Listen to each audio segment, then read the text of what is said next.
Hi everyone, happy Wednesday. We're at O'Fallon again for another Facebook Live. Today we're going to be talking about kind of I don't know if it's a controversial topic, but a lot of people, new research is coming out all the time about concussion management. So today I just want to talk about how to recognize the symptoms, how to recognize concussion symptoms, about how long it's going to take typically to recover, what you can expect through that recovery, and then also kind of how PT can help with that. Some people can have concussions and not need PT, but a lot of times in order to get completely 100%, PTs can help with a lot of the symptoms that you have after a concussion. And so to start out with, just a concussion is often caused by a blow to the head. So a sporting event like hitting your head on the ground or hitting your head with another person, like a collision, or it can be without contact as well. It can be in a car accident where you slam your head back and forth and the jarring, the brain will kind of jostle, and that can cause a concussion. So a concussion is basically a brain injury in some way. And there's a lot of symptoms that can go with it. A lot of times there's just a few symptoms people experience, or there's a great range of symptoms that people will experience. There's physical symptoms, so there's headaches, there's like mental fogginess, there's balance problems, there's dizziness, there's light sensitivity, sensitivity to light, sensitivity to sound, blurred vision, nausea, and sometimes there can be neck pain associated with concussion. So it's not always just a headache. Sometimes people associate concussions with headaches, but sometimes you cannot have a headache, but you can have problems balancing or problems like dizziness, and that could be a concussion symptoms as well. You have some cognitive symptoms, so symptoms with your head. So again, like mental fogginess, like I mentioned, like you just feel out of it, trouble concentrating, trouble looking at a screen. So a lot of people have jobs where they have to look at a screen all day. It's kind of not being able to stare at a screen without getting confused or headaches or anything like that. Multitasking becomes hard for people. Remembering different things, like things that you remembered before, you might have trouble remembering it. Emotional symptoms as well. So you're more irritable. A lot of times your sleep is altered. So people want to either sleep all day or they want to sleep all night and then into the morning, or they can't sleep. It could be either way. Either you can't sleep because of all the symptoms, or you want to sleep all the time. Irritability, there's a lot of mood swings with it too. Going from angry to sad to feeling really tired. So there's a lot of symptoms that go along with concussions that can make it really confusing to know what's going on or how to help or how to treat it. Symptoms can come immediately. So right after the injury, you could get a headache and dizziness and then have those symptoms from there on out, or it could even take a couple days. So you might, have the injury, feel totally fine, and then 2 days later you start to have some of those symptoms. So it might be a little delayed as well. And it could still be a concussion. It just might show up a little bit later, especially if it's like a car accident or something and you have that adrenaline. It could show up a little bit later. Sometimes the symptoms kind of resolve on their own in a matter of days. Sometimes, if you're lucky, sometimes they can consist of like a couple months. Typically, recovery, 85 to 90% of concussions resolve on their own in the first 2-3 weeks. Research is now saying more like 3 to 4 weeks. They'll reserve on their, you'll kind of recover on your own without any extra help or anything like that. Usually if it persists longer than like 4 weeks or so, they usually say to go, see a medical doctor, see if PT can help, see if you just need a little extra help in getting past those symptoms, which is where we come in, which is kind of what we'll talk about later as well, kind of what you would do in PT and how to help. A lot of people don't know that you can do PT for concussions or what that includes or what you would be doing. So kind of towards the end of the session, I'll explain kind of what we would do in PT and kind of show you a couple things in order so you're kind of more comfortable with it. And a topic everyone asks is a lot of times the earlier thoughts in concussions is once you get a concussion, you should sit in a dark room and you shouldn't have phones and you shouldn't have TVs and you shouldn't look at any light. And you should just kind of sit in a dark room for, the first, 2-3 days, 4 days, 5 days until it goes away. And research is now showing that always isn't the case. So they say the first 24 to 48 hours after you're injured, you get a concussion or you start having those symptoms, the first 24 to 48 hours is good to kind of rest. not necessarily sit in a dark room and not do anything, but just rest. Don't try to do any activity. Just rest like you were normally injured, like another injury, and kind of let your brain heal.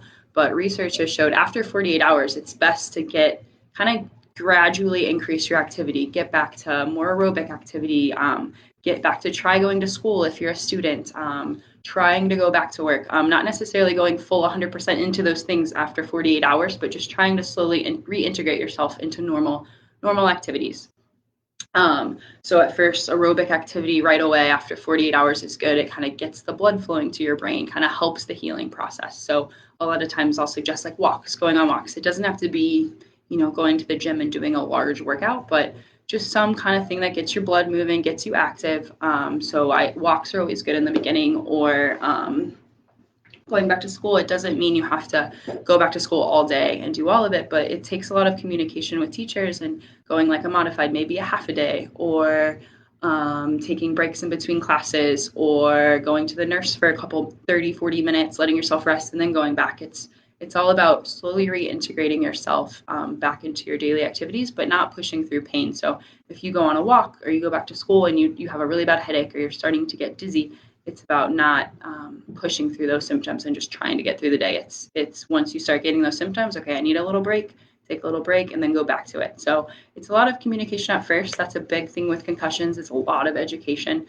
It's a lot of communicating with everyone in order to kind of be on the same page, teachers, coaches, parents, and especially the person with a concussion. A lot of education is helpful because they don't always know what's going on. It's very variable in how long it lasts. Everyone has different symptoms, so it just takes a lot of education to make sure everyone's on the same page. But no more dark room, sitting in a dark room. The quicker you get back to kind of normal activities, research shows that that's the best.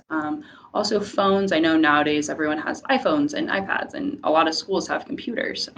So not necessarily taking all those away, especially if it's a young kid with a concussion. You don't want to make them feel like they're being punished for having concussions. So you don't want to take away their phones or take away their computers or anything like that. Then they just get out of their normal life, and then it kind of goes into, they start to get depressed and they start to get anxious because they don't have what they normally have. So they can still have phones, you can still use computers. It's more so, like I was saying earlier, you don't want to have them stare for an hour at a phone and then have headaches. So maybe 10 minutes here, check your phone, answer some friends, and then put it away, and then kind of let yourself calm down. But research shows it's better if people can get it back into their normal life rather than like limiting them. So it's not about limiting things with concussions. It's about doing them in a pain-free, symptom-free way and taking a lot of modifications and a lot of breaks. And a lot of, like I said, a lot of typical concussions happen in high school. So it's a lot of parents kind of helping kids too and making sure they're monitoring them and helping them modify things. A lot of high schools are doing a really good job now of educating coaches on what to look for as well on the sidelines. They have different tests now that they're doing on the sidelines, athletic trainers, and if they don't have an athletic trainer at the school, a lot of times the coaches are getting trained with it too. And so they'll do a test, and they'll know kind of if they are showing symptoms, because the earlier you catch the concussion symptoms, the better it usually is. So they're doing a lot of on the field type of testing in order to quickly recognize concussion symptoms and kind of keeping them from playing. And they do a lot of pre-testing as well at high school. So they'll get a baseline score and they'll have a score. And then if you get a concussion or you're showing symptoms of a concussion, they'll make you do that test in order to return to play. So that way they know you're at your baseline, you don't have any memory issues, you don't have any fogginess, you don't have any symptoms lingering. So it's a good way of kind of taking out the subjective part, because a lot of kids, they want to play sports and they don't want to. So they'll say they don't have a headache. They say they don't have, all these symptoms, but this is a way you can kind of objectively tell. So a lot of schools are doing a lot of good things with new research in order to track concussions and recognize concussions more easily, because a lot of times concussions are really hard to recognize some of the symptoms, because some of the symptoms like the fogginess and the multitasking and different things like that can also be due to stress or due to being very busy at school. So it's about kind of separating the concussion symptoms with normal daily stressful activities for people.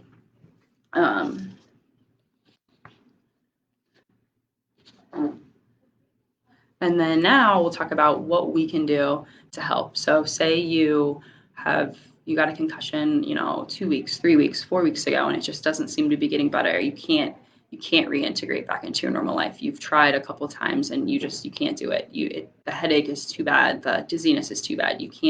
Seems like you can't function. There's a lot of ways that PT can help with different vestibular symptoms, different concussion symptoms. So we'll start with kind of the concussion symptoms. So like the headaches, the mental fogginess, the multitasking, the memory.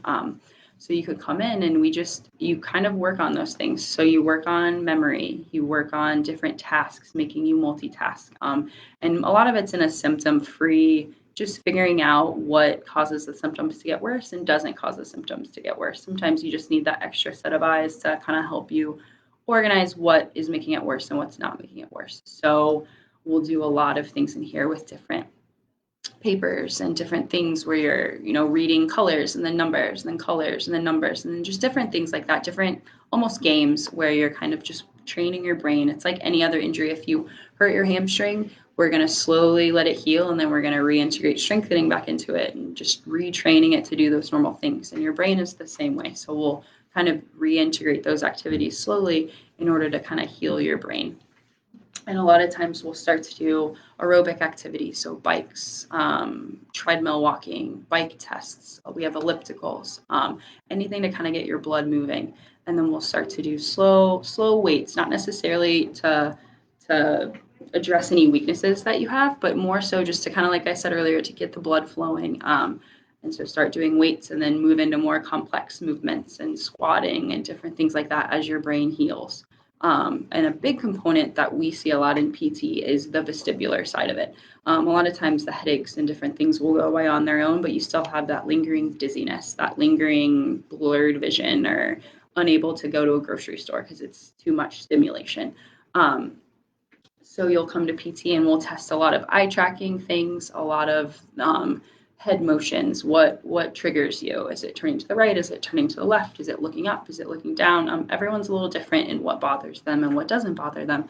So it's about kind of finding what bothers you and then showing you exercises, which I'll kind of show you a couple at the end of this video of kind of basic stuff that we usually do in order to kind of get your eyes retrained, get your brain and your eyes and your vestibular system to kind of work together again. Because after the injury, they're all disjointed and they're not really working together like they should. So it's about getting them to work together again. So there's a couple of different things and I'll show you a couple of exercises. It's hard to show you exact ones to do at home without an evaluation because concussions are so different in how they present that there's not a set exercise for everyone that they can do. Like a knee and a shoulder, a lot of the same exercises work for everybody, but for concussions, it's more what symptoms are you having, what symptoms are the worst, what movements are the worst, and then it's basing those exercises around what is triggering you. But I will show you a couple of things just so you kind of know what to expect, what kind of things will make it better. Most of the time we do these with vestibular things. So I'm going to rip off a paper here.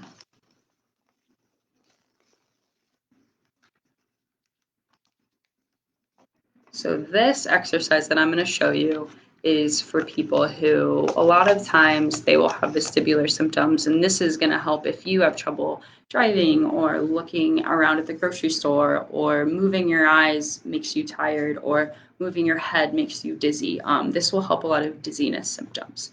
So I ripped off a piece of paper here. You could use a sticky note or a business card or anything with writing on it, or just any paper like this.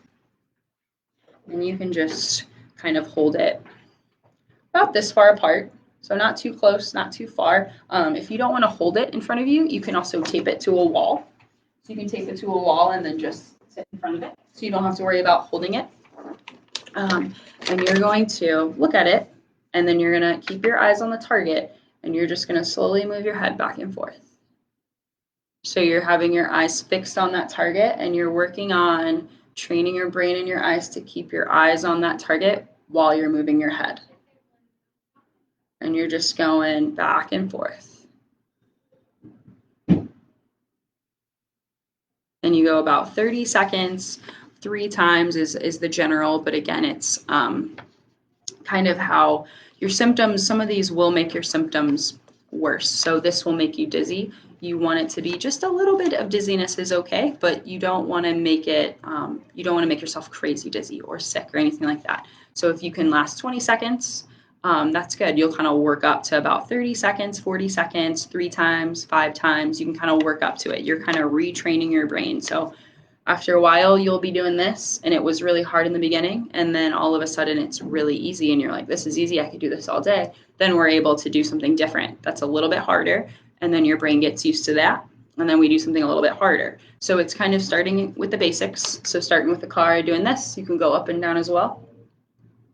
And then once you're good with that, once your brain kind of gets used to that motion and you're not having any symptoms, then we'll move on and we'll do it standing, or we'll do it standing on foam, or we'll do it in a different way. Or if you have to bend down a lot during your job, we'll do something incorporated with bending down. It's a lot of very specific things for each person.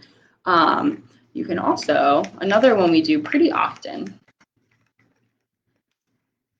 is you get 2 pieces of paper, and your same thing, you can tape it to a wall or you can hold it, and you keep your head still and you just look back and forth, side to side. And then same thing, you can go up and down, same thing. So those are 2 simple things to do that you can kind of start with, that usually PT will start with if you're having vestibular symptoms. And then, like I said, we'll work up to different things where, you know, at the end of your PT, you might be balancing on a ball while catching something, while throwing. It's a lot of multitasking and a lot of different activities. But those are a couple of pretty simple vestibular things to do. I often tell people to tape it to like their bathroom mirror, and every time you're brushing your teeth or anytime you're brushing your hair, you can kind of go over and do, 30 seconds 3 times and then stop. And that's an easy way to incorporate it into your daily routine, so you don't have to remember to do the exercises. Or I've had some people do them like if they're at a stoplight.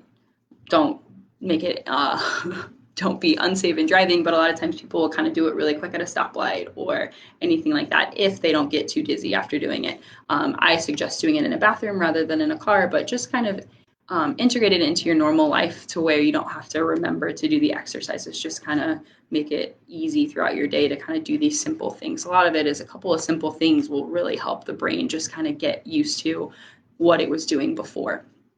And another thing that I haven't really talked about with concussions is balance too. We'll do a lot of balance training here. So you have 3 senses. You have your touch, you have your vision, and then you have your vestibular system, like we've talked about earlier. So there's kind of ways to isolate your vestibular system in order to retrain that as well. So you can balance on foam to take away the touch sensation because you don't have that firm floor. You can close your eyes so you don't have the vision.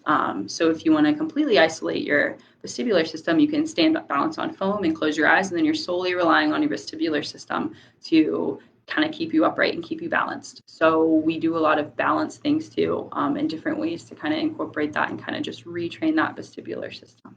So a lot of it is just recognizing the symptoms, recognizing the concussion symptoms, and knowing when to look for help. So a lot of times, you can have a week of concussion symptoms and then it kind of goes away and you're back to your normal life and everything. But sometimes people need a little extra help to get rid of that dizziness, get rid of that headache, get rid of that migraine type feeling. And that's where PT can help. And I know I didn't give a ton of exercises to do at home, but like I said, it's so different for everyone that if you recognize that you need a little bit of extra help, you keep having these concussion symptoms, even if it's not a headache, even if it's like, I just feel like I hurt my head, a month or 2 ago, and I just feel like I can't remember things, or I feel like I'm looking at a computer and I just feel weird about it. That could still be concussion symptoms. So you may need to kind of contact your local PT. We have a bunch of different offices, and most people would be more than happy to even just talk on the phone and say, hey, I think that might still be from your concussion. And there's a lot of things we can do to help too. We also pain, a lot of times concussion symptoms, you'll have neck pain and like tension from stress, from not being able to do your normal activities, or just from the headache, just like tensing up from the pain or the dizziness. And we have a lot of times, everyone's a little different, but ice can help and heat can help. Sometimes people do well for headaches if you put kind of ice over your face, or some people do well with heat around their neck or heat kind of on the back of their neck, kind of depending on what symptoms you're having. And So we have on our website, we have different like heat packs and cold packs and different things. So a lot of times that is a good way also to kind of, at least short term, while you're going through PT or different things, to help kind of get that pain down so you can do things throughout the day, and it'll help reintegrate you into normal life. So if you kind of put that heat pack on and give yourself 2 hours, you can kind of do things, and then maybe take a break and put the heat pack on again, do 2 hours. It's always good to have something that helps you kind of get those symptoms down enough to where you can do things throughout the day. So I hope this helps. I hope you can now kind of recognize concussion symptoms, because sometimes it's not just a headache, it's different things. And so hopefully you can recognize the concussion symptoms.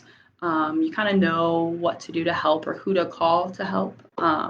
Your local PT clinic or your local doctor will be happy to answer questions about it. And then you can come to PT, and it's a lot of fun, and we'll help you get rid of your concussion. And if you have any questions about, concussions or symptoms or, anything at all, like treatment, you can leave a comment down below, or you can call any of the CORA offices, and we'll be more than happy to answer any questions. I hope you guys have a good Wednesday. Bye.